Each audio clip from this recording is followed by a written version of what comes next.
Hello student. तो आज हम लोग बात कर रहे हैं कम्प्लेक्स कंपाउंड का या कोऑर्डिनेशन कंपाउंड का नेक्स्ट वीडियो लेक्चर का। और इस कम्प्लेक्स कंपाउंड में हम लोग कम्प्लेक्स कंपाउंड का रिप्रेजेंटेशन और सेंट्रल मेटल एटम लिगेंड्स की बात करेंगे। तो यहाँ से देखिए, सबसे फर्स्ट जो है हम लोग एक कंपाउंड लिखते हैं K4 FeCN का होल 6। इस कंपाउंड को हम लोग कॉम्प्लेक्स कंपाउंड कहते हैं या कोऑर्डिनेशन कंपाउंड कहते हैं। और इस कॉम्प्लेक्स कंपाउंड में सेंट्रल मेटल एटम और लिगेंड का कॉम्बिनेशन होता है, जो कि मैंने प्रीवियस लेक्चर में बता चुका था। अब यह जो सेंट्रल मेटल एटम क्या होता है और यह लिगेंड्स क्या होता है, इसके बारे में आज हम लोग बात करेंगे। तो देखिए, यहाँ से जो है सो ये Fe जो है, इसको हम लोग कहेंगे central metal atom.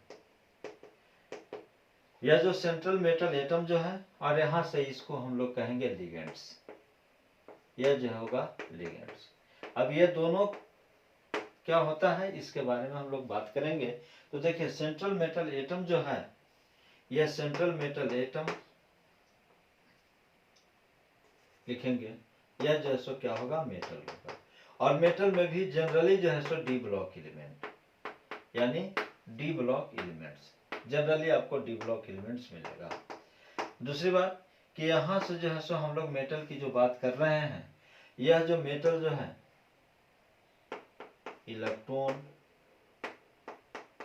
Electron deficient होगा। डिफिशिएंट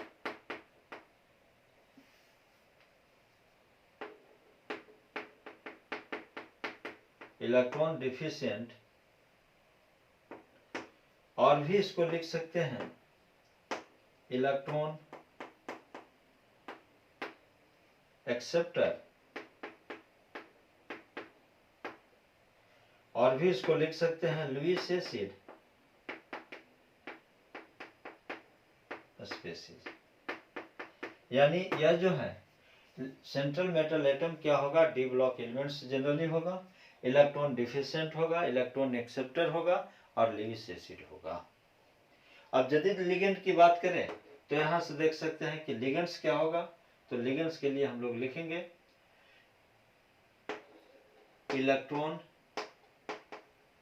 इलेक्ट्रॉन रिच, और भी लिख सकते हैं इलेक्ट्रॉन डोनर, और भी लिख सकते हैं लुईस बेस। यानी यहां से हम कह सकते हैं कि लिगेंड जो होगा वह इलेक्ट्रॉन रिच स्पीशीज होगा, इलेक्ट्रॉन डोनर स्पीशीज होगा, इलेक्ट्रॉन जो है सो लुईस बेस स्पीशीज होगा। यानी कहने का मतलब यहाँ से कि लिगेंड्स के पास एक्सेस इलेक्ट्रॉन होने से यह इलेक्ट्रॉन को डोनेट करने की टेंडेंसी रखता है, डोनेट करता है। इस वजह से इलेक्ट्रॉन डोनर कहते हैं। और इलेक्ट्रॉन ज्यादा होता है तो इसको जो है सो इलेक्ट्रॉन रिच कहते हैं। और यह जो है सो बेस का भी यही कॉन्सेप्ट होता है कि जो electron lone pair of electron को डोनेट करने की क्षमता रखता हो। लेकिन सेंट्रल मेटल एटम यह जो है सो खुद इलेक्ट्रोपॉजिटिव नेचर होता है, और यहाँ से इलेक्ट्रॉन डिफिशिएंट होता है, इलेक्ट्रॉन एक्सेप्टर या लुईस एसिड स्पीशीज होता है। मतलब मैंने पहले भी बताया था कि यह जो सॉल्ट जो होता है Lewis acid plus Lewis base का कॉम्बिनेशन है। और वही सॉल्ट को हमने जो है सो सिंपल सॉल्ट और एडिशन सॉल्ट में कन्वर्ट किया था।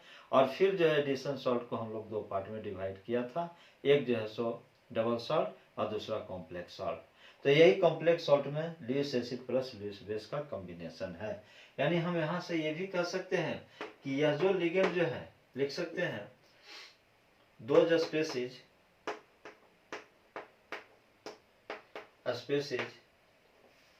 ऐसे लिख सकते हैं इसको, at least one lone pair containing a species acts as ligands। कम से कम जो है एक लोन पेयर जो है उसके ऊपर होना चाहिए। यदि एक लोन पेयर भी यदि वह है तो वह जो है सो आपका लिगेंड्स बन सकता है। यानी कहने का मतलब लिगेंड्स वह स्पेसीज होगा जिसमें कम से कम 1 लोन पेयर इलेक्ट्रॉन होना चाहिए। यह टर्म एंड कंडीशन दिया गया कि यदि लोन पेयर ऑफ इलेक्ट्रॉन नहीं होगा तो क्या वो डोनेट करेगा। इसीलिए यह लिगेंड जो है वह स्पेसीज होता है। अब मान लिया जाए कि किसी भी आदमी के पास पैसे नहीं है तो किसी को कहां से दे सकता है, लेकिन जिसके पास यदि पैसे हैं तो वो दे सकता है, भले दे चाहे नहीं दे। लेकिन यहाँ पर भी वही स्थिति लिगेंड्स का है कि यदि लिगेंड के पास इलेक्ट्रॉन नहीं होगा तो सेंट्रल एटम के पास वो कैसे इलेक्ट्रॉन दे सकता है, डोनेट कर सकता है। तो फिर लिगेंड और सेंट्रल मेटल एटम के बीच कॉम्बिनेशन कहाँ से होगा। और जानते हैं कि बिना पैसा का दोस्ती कहाँ होता है। तो यानी लिगेंड और सेंट्रल मेटल एटम दोनों का दोस्ती जो है यही इलेक्ट्रॉन की वजह से ही है। यदि यह इलेक्ट्रॉन नहीं देता तो फिर सेंट्रल मेटल एटम जो है सो इस लिगेंड के साथ क्यों दोस्ती करता। लेकिन इसके लिए भी कंडीशन है कि central metal atom central metal atom जो है लिगेंड से इलेक्ट्रॉन ले रहा है, लेकिन उस इलेक्ट्रॉन को रखने के लिए उसके पास कैपेसिटी भी तो होना चाहिए। तो इस वजह से यहाँ पर हम लोग कहते हैं कि यह जो है सेंट्रल मेटल एटम और लिगेंड का कॉम्बिनेशन है, जो कि central metal atom electron deficient, electron acceptor, Lewis acid, और फिर लिगेंड्स क्या होगा, इलेक्ट्रॉन रिच, इलेक्ट्रॉन डोनर और लुईस बेस। और कम से कम जो है 1 लोन पेयर जो है किसी भी स्पेसीज पर यदि प्रेजेंट है, बिहेव्स लाइक ए लिगेंड्स। अब इसमें जो है सो हम लोग इसकी बाद में बात करेंगे फिर से कि यह लिगेंड्स का बहुत सारा अभी वैरायटी हम लोग को पढ़ना है। कई तरह का लिगेंड्स है, इसमें हम लोग को डिटेल पढ़ना भी होगा। तो अभी जो है सो केवल इसका डेफिनेशन से ही हम लोग काम चलाएंगे। अब जो है हम लोग देखेंगे कॉम्प्लेक्स कंपाउंड। यह जो कॉम्प्लेक्स कंपाउंड जो होगा वो कितने टाइप के कॉम्प्लेक्स कंपाउंड होते हैं, टाइप भी इसको हम लोग पढ़ लेंगे। तो यहाँ से लिखेंगे कॉम्प्लेक्स। या जो कॉम्प्लेक्स जो होगा वो 3 टाइप का होगा। किस पर, on the basis of charge. तो यहां से हम लोग और भी लिखेंगे on the basis of charge, on the basis of charge. Charge के आधार पर यह जो है कितने टाइप के होते हैं, तो 3 टाइप्स के। फर्स्ट जो लिखेंगे एनायनिक, एनायनिक कॉम्प्लेक्स। सेकेंड जो लिखेंगे कैटायनिक कॉम्प्लेक्स। और थर्ड जो है न्यूट्रल कॉम्प्लेक्स, न्यूट्रल कॉम्प्लेक्स। यह 3 टाइप का जो है सो कॉम्प्लेक्स होगा, anionic complex, cationic complex and neutral complex.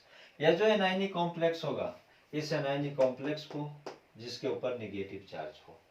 साफ यहां से क्लियर पता है कि 2 ही तरह का तो चार्ज होता है, एक कैटायन और एक एनायन। तो दोनों जो है सो अपना अपना चार्ज ले लिया, और जब कुछ नहीं बचा तो बेचारा ये क्या करेगा, ये कहो कि चलो हम न्यूट्रल रह जाते हैं। तो यानी कि 3 टाइप का जो है ये कॉम्प्लेक्स हम लोग को मिलता है पढ़ने के लिए। एक जो है यहां से लिखेंगे कॉम्प्लेक्स कंटेन्स नेगेटिव चार्ज, जो नेगेटिव चार्ज रखता हो वैसे कॉम्प्लेक्स को क्या कहेंगे, एनायनिक कॉम्प्लेक्स। सेकेंड जो है कॉम्प्लेक्स कंटेन्स पॉजिटिव चार्ज, जो कॉम्प्लेक्स पॉजिटिव चार्ज रखता है वह जैसो कैटायनिक कॉम्प्लेक्स कहलाएगा। और neutral complex, complex do not have any charge, कोई भी चार्ज इसके ऊपर नहीं हो, कोई भी चार्ज इसके ऊपर नहीं हो, यानी कि ऐसे कॉम्प्लेक्स को हम लोग क्या कहेंगे, न्यूट्रल कॉम्प्लेक्स। अब इसे पहचानना बहुत ही मुश्किल है और नहीं तो बहुत ही आसान है।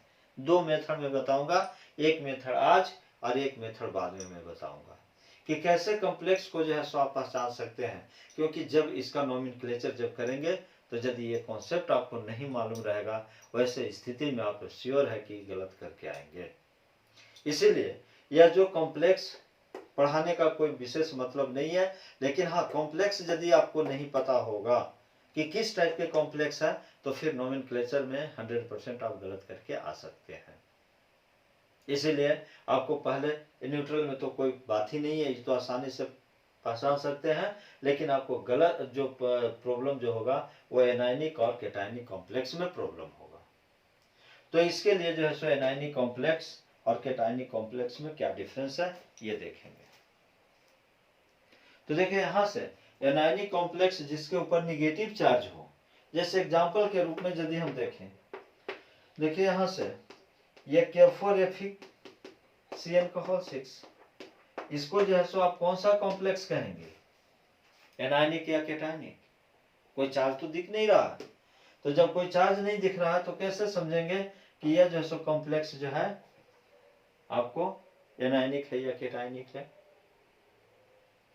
लेकिन यदि मान लिया जाए कि इसी को जो है हम इस तरह से लिख दें, अब देखिए यहाँ पर जो है हम ये लिखते हैं इसको Fe, देखिए यदि हम यहाँ से इसको इस तरह से लिखें FeCN(6) और यहाँ पर इसको पावर लिख देंगे 4-, अब आप कह सकते हैं कि यह कॉम्प्लेक्स क्या है, एनायनिक है, क्योंकि इसके ऊपर निगेटिव चार्ज है। और ऐसे भी कॉम्प्लेक्स को पहचानने का सबसे सिंपल तरीका, मैंने आपसे कहा था केमिस्ट्री सबसे आसान सब्जेक्ट होता है,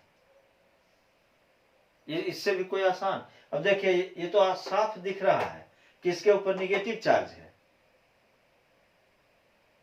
अरे भाई जब जिसके ऊपर निगेटिव चार्ज होगा तो उसको हम आसानी से कहेंगे कि एनायनिक होगा, इसमें सोचने की क्या जरूरत है। हाँ जब चार्ज नहीं होगा तब हम सोचेंगे, लेकिन जब चार्ज है, और वह चार्ज दो ही तरह का तो चार्ज ही होता है, एक निगेटिव एक पॉजिटिव, तो इतना तो हम लोग शुरू से ही पढ़ते आ रहे हैं। यह जो निगेटिव चार्ज जो दिया हुआ है इसका मतलब कि यह जो है सो एनायनिक कॉम्प्लेक्स है, क्योंकि इस निगेटिव चार्ज के बल पर हम इस कॉम्प्लेक्स को कह देंगे कि यह निगेटिव चार्ज है।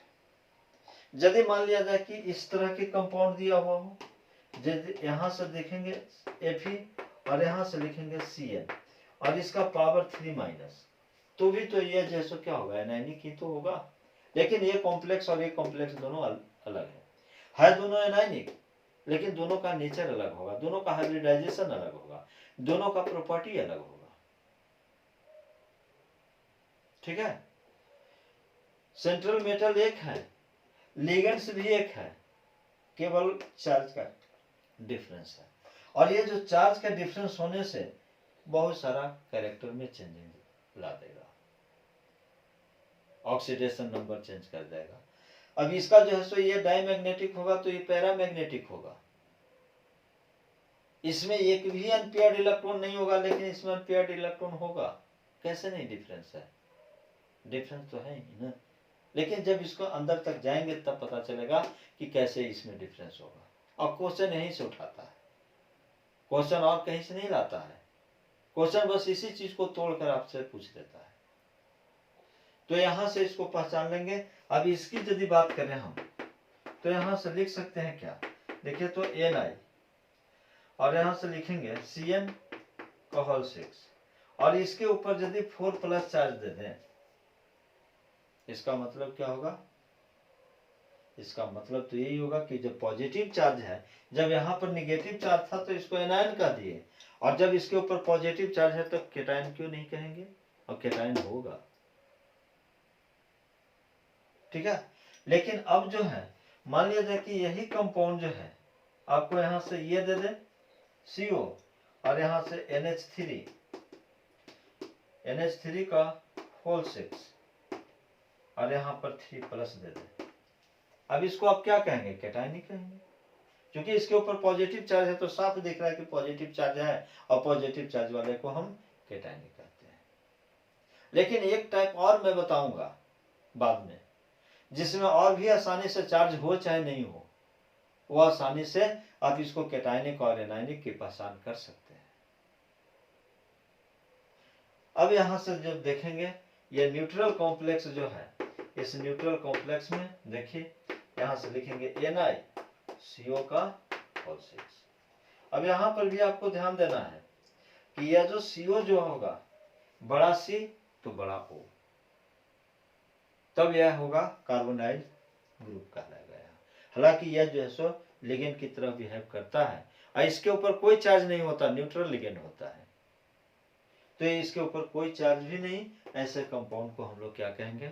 एनायनिक, सॉरी न्यूट्रल कॉम्प्लेक्स कहेंगे, कोई चार्ज नहीं इसके ऊपर है। यदि मान लिया जाए कि और भी आप देख सकते हैं PT, और यहां से ले लीजिए NH3 का होल 2 और Cl2, ये भी आप ले सकते हैं। इसके ऊपर भी कोई चार्ज नहीं है, न्यूट्रल कहलाएगा।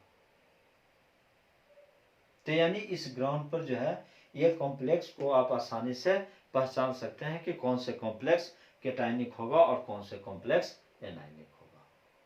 ठीक है। अब इसके बाद हम लोग रिप्रेजेंटेशन देखते हैं कि ligands of central metal atom का रिप्रेजेंटेशन किस तरह से होता है, और उस रिप्रेजेंटेशन में बहुत चीज हम लोग को पता चलेगा।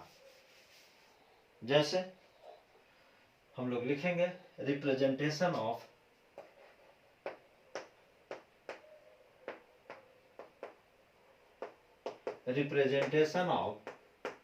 Central metal atom and ligands. ये दोनों का रिप्रेजेंटेशन कैसे है? तो जैसे देखें, मान लिया जाए कि यहां से हम लिखें M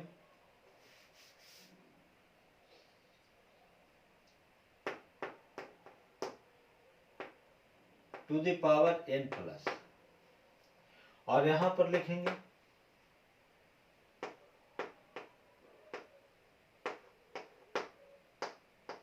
x। ठीक है, यहां पर इसको x लिखेंगे।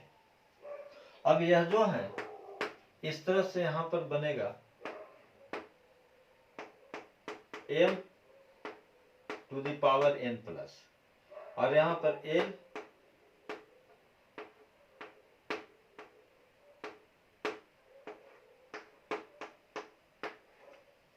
यहां से लिखेंगे plus minus to the power n।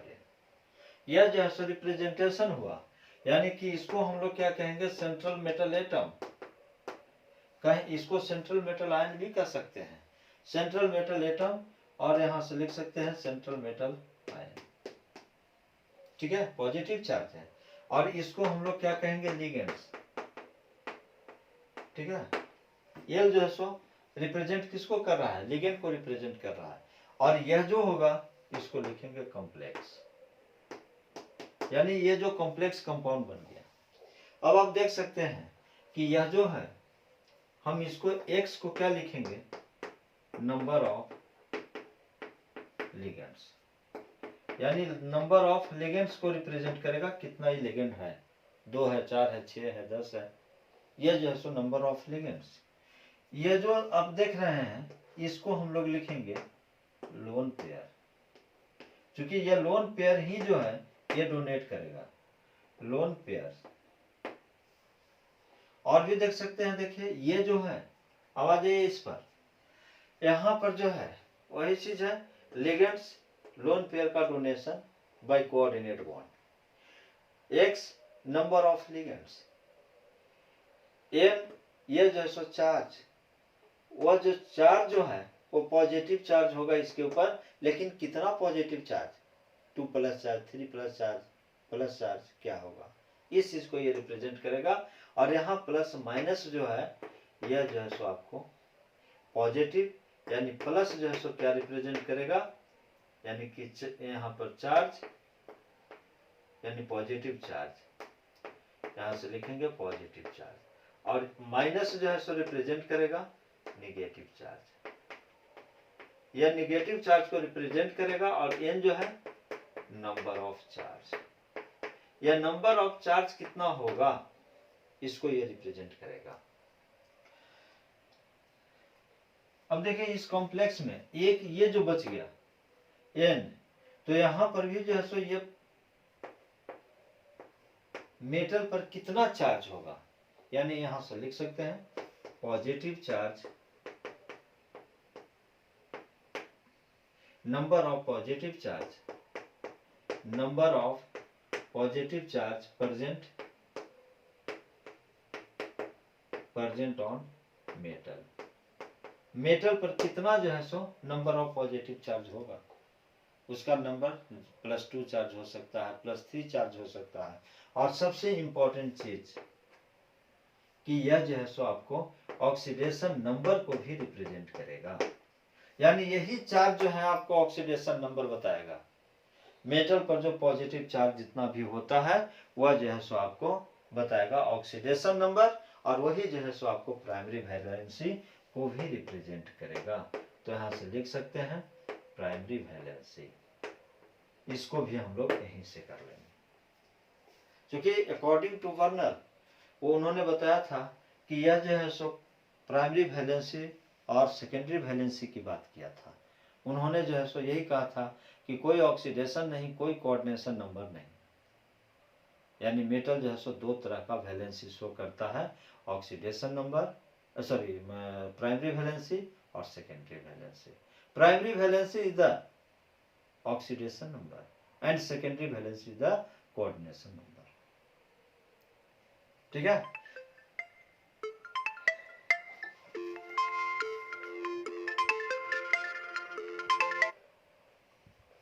तो इस तरह से जो है हम लोग यहाँ पर जो है इसको रिप्रेजेंट करते हैं। अब आप देख सकते हैं यहाँ से कि यह जो पॉजिटिव चार्ज जो है जो यहाँ पर प्रेजेंट है वो मेटल पर, वो ऑक्सीडेशन नंबर हो सकता है, वो प्राइमरी वैलेंसी हो सकता है। अब यहाँ से एक्स की यदि बात करें तो यही एक्स जो है जो नंबर ऑफ लिगेंड को रिप्रेजेंट कर रहा है, यानी ये क्या बता रहा है, number of ligands, number of ligands, और भी हम लिख सकते हैं सेकेंडरी वैलेंसी, और भी इसको हम लोग कह सकते हैं कोऑर्डिनेशन नंबर। देखिए कितना कॉन्सेप्ट छुपा हुआ है।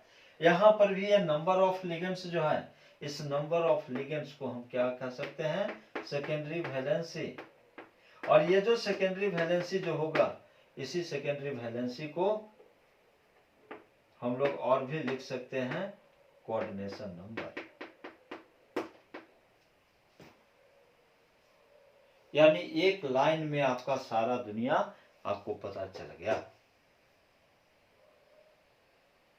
ये सेंट्रल एम जो है सो हमको क्या रिप्रेजेंट कर रहा है, सेंट्रल मेटल एटम को।